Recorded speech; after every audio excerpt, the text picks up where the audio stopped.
out. So Cade Klubnik takes the reins a little bit early. And, he had the up and downs of, just being a young quarterback in an offense that wasn't great. Yeah. Rip GJU, those days. And you know what? Clemson wasn't, you look at some of their seasons and it's like, 2023, they were 9-4. We consider that a down year for Clemson, right? But this past year, Klubnik showed so many good things, right? With his legs, his leadership qualities, and also, being able to make all the throws.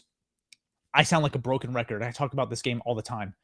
You look at Klubnik against Texas, his homecoming, right? He went to high school 20 minutes from Darrell K. Royal Memorial Stadium in Austin, Texas, where he went to school with what's his name, the safety for Texas. Oh my gosh, what am I drawing a blank?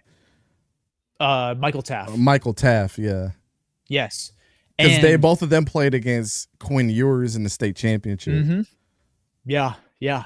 And Little so history for you Klubnik, guys if you right? didn't know. He was the successor to Sam Ehlinger, who was not only a high school legend at Westlake High School, but was also a Longhorn. So Sam Cade Ellinger, Klubnik, bro. there was a lot riding on this game. The first time, Clemson was in the 12-team playoff, right? I mean, it was obviously the first year of the 12-team playoff, but he goes to Austin against the top secondary in the country. And what does he do? He lights him up. Yes, Clemson lost, but he had the best performance by any quarterback all season, including the game against Arizona State and Ohio State that Texas would play, afterwards. He had the best quarterback performance of anyone against that Texas secondary in 2024, right? Yep. He doubled or nearly doubled the amount of touchdown passes that Texas allowed all season in just one game. Yep. Like Cade Klubnik had that kind of performance on the road in his hometown against a school that has been known to be a pipeline from where he went to high school. So all of those things taken into consideration, right? That game, when you look at how he played, the way he read the field, he has the talent. Now looking at his situation, right? I think there's no debate that the talent around you and winning football games helps your Heisman chances. Why do I think he's going to be the Heisman winner? Because he has immense talent and he's in arguably the best situation of any top quarterback in the country, right? I think Drew Aller is the only one who can contend with him for being in the best situation. Defensively, Clemson finally decided to use the transfer portal. They pick up Will Held, an incredible edge rusher from Purdue.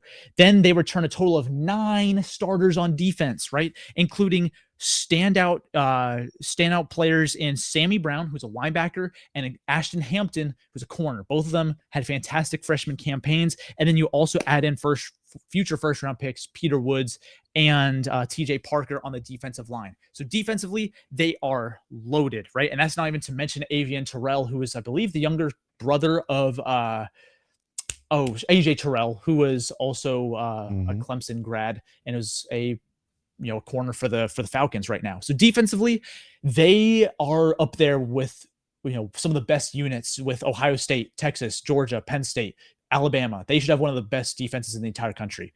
Offensively, you return 4 out of your 5 offensive linemen, right? And your top 3 receivers are all back. Antonio Williams, who played in the slot, Bryant Wesco Jr., and TJ Moore, both outside receivers. The crazy thing is, Wesco and Moore were both true freshmen this past season. True freshmen. That's what I'm saying. They made sure that my previous point, they made sure he was good at wide receiver. And now that there's going to be sophomores, they're going to have another season of another off season in this strength and conditioning program. They are going to be more refined. They are going to be better. So really, your receivers are even better. They were already good last year. They're even better. And guess who they got?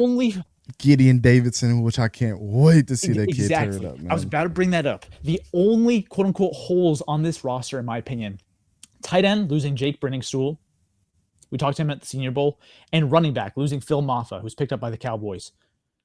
So tight end, right? You have Christian Bentancur, we'll see how he ends up playing. But then at running back, you have true freshman Gideon Davidson, who a lot of people are very high on, including Dabo Swinney. It looks like he's going to win the job. If he's as good as advertised, right, Cade Klubnik is going to have an electric true freshman running back.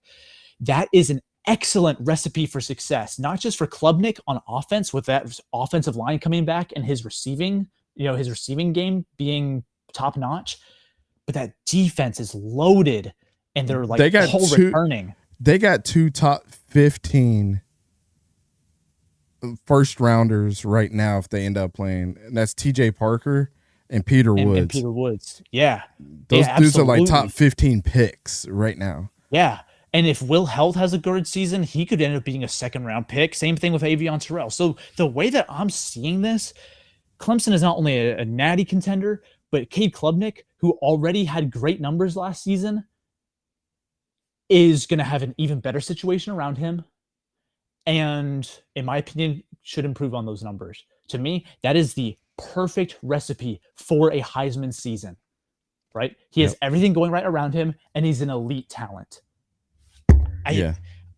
the only like again, I think that Drew Aller is the only one whose situation I think can compare to Cade Klubnik's.